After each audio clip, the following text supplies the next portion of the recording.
Big boss అనే show Telugu ప్రేక్షకులకి ఎంతో దగ్గరైన షో. అలాంటి బిగ్ బాస్ అసలు ఎవరు? బిగ్ బాస్ ఎలా ఉంటాడు? బిగ్ బాస్ ఏం చేస్తుంటాడు అని తెలుసుకోవాలని బిగ్ బాస్ని ఇష్టపడే ప్రతి ఒక్క ప్రేక్షకుడికి ఉంటుంది.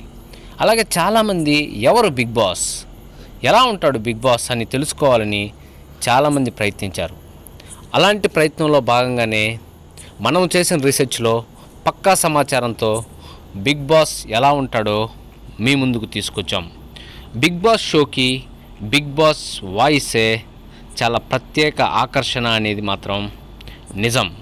అలాగే బిగ్ బాస్ సీజన్ 1లో జూనియర్ ఎన్టీఆర్ హోస్ట్గా వ్యవహరించాడు. అలాంటి బిగ్ బాస్ షో ప్రేక్షకులకు అందరికీ దగ్గరైంది అనేది మాత్రం జూనియర్ ఎన్టీఆర్ హోస్ట్గా వ్యవహరించడం వల్ల అనేది మాత్రం నిజం.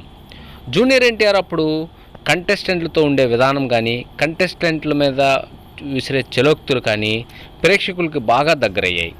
జూనియర్ ఎన్టీఆర్ కంటెస్టెంట్లు ఏమైనా తప్పు చేసినా, నోరు జారినా వాళ్ళని వాదించే విధానము, వారించే స్వభావము చాలా ప్రేక్షకులకి బాగా దగ్గరైంది. బిగ్ బాస్ అంటే జూనియర్ ఎన్టీఆర్ అంటే బిగ్ బాస్ అనేలాగా బిగ్ బాస్ హోస్ట్గా సీజన్ 1కి సరిపోయాడు జూనియర్ ఎన్టీఆర్. అలాగే బిగ్ బాస్ సీజన్ 2కి న్యాచురల్ స్టార్ నాని హోస్ట్గా వ్యవహరించాడు. బిగ్ బాస్ సీజన్ 1తో కంపేర్ చేస్తే బిగ్ బాస్ సీజన్ 2 టీఆర్పీ రేటింగ్లో తగ్గిందని చెప్పాలి.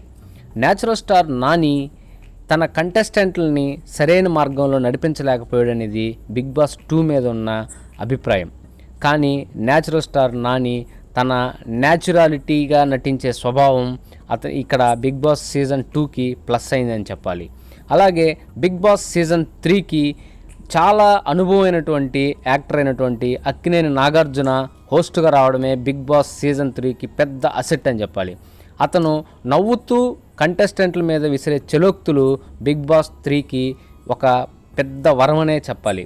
అలాగే బిగ్ బాస్ సీజన్ 3 టీఆర్పీ రేటింగ్లో అన్ని సీజన్ల కన్నా చాలా ఎక్కువ టీఆర్పీ రేటింగ్ వచ్చింది. నాగార్జున అతను మాట్లాడే తీరు, కంటెస్టెంట్లని మెప్పించే విధానము చాలా బాగుండింది. అలాగే బిగ్ బాస్ 4కి కూడా నాగార్జున హోస్ట్గా ఉండడం పెద్ద అసెట్ అని మనం ఇక్కడ చెప్పుకోవాలి. బిగ్ బాస్ సీజన్ 4కి నాగార్జున హోస్ట్గా ఉన్నాడు అనడంతోనే సీజన్ 4 మీద అంచనాలు చాలా పెరిగిపోయాయి.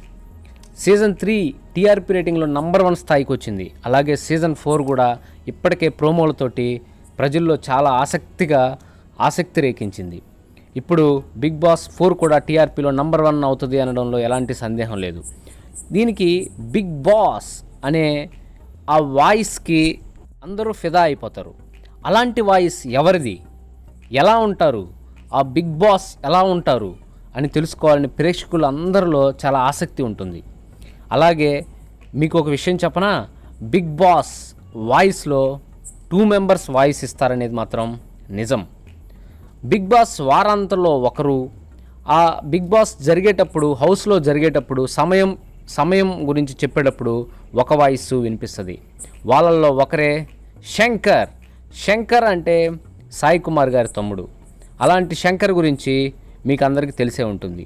అలాగే అసలు బిగ్ బాస్ వాయిస్ రాధాకృష్ణ అనే senior dubbing artist Radhakrishna.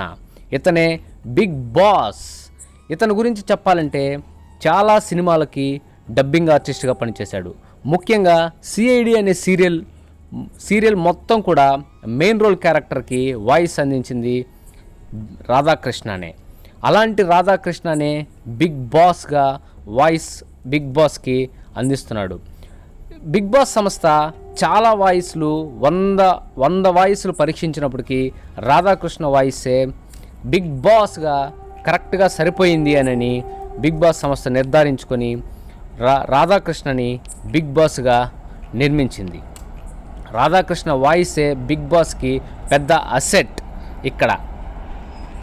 Friends, ఇప్పుడు తెలిసింది కదా బిగ్ బాస్ వాయిస్ ఎవరిదో.